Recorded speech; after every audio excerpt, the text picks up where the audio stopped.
Next week, state leaders will convene for a special session to vote on a potential new state prison for South Dakota. Dakota Territory's Blake Trolley reports the new plan will likely face turbulence going forward. The plan drafted by the governor's office is based on the unanimously agreed upon recommendation by the prison task force.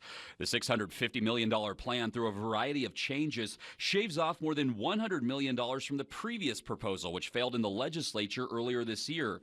The current plan has drawn the endorsements of Attorney General Marty Jackley, the South Dakota Police Chiefs Association, and the South Dakota Sheriff's Association. Minnehaha County Sheriff Mike Milstead, who was on the task force, broke down his support to Dakota Territory News, explaining that a major factor for him was that the new design fit into the amount of money lawmakers on the task force were willing to spend. They were able to trim it down to $650 million with just some, reasonable cuts that don't affect the safety of the facility, don't affect the security.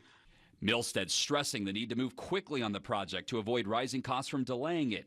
The sheriff describing the conditions of the current state penitentiary as terrible. And I think our men and women in DOC uniform deserve a better working environment, a safer working environment.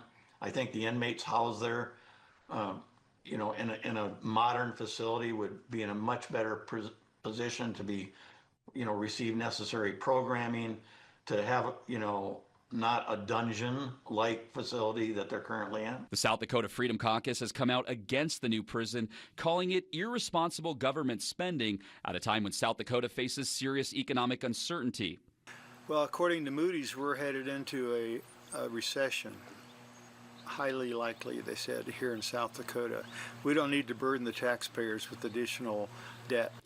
Caucus Chair Phil Jensen argues that the state prison population could be significantly reduced by letting out certain technical parole violators. That reduction, he argues, would eliminate the need for more beds. Furthermore, the caucus would like the state to take the more than $300 million in one-time COVID-19 money to fix existing facilities in the prison system. It's not like they've been totally neglected over the years. They've been refurbished. There's been M&R done on them. Ultimately, Jensen says whatever is decided, he wants a guaranteed price tag on the project. The special session is set for next Tuesday. In Rapid City, Blake Trolley, Dakota Territory News.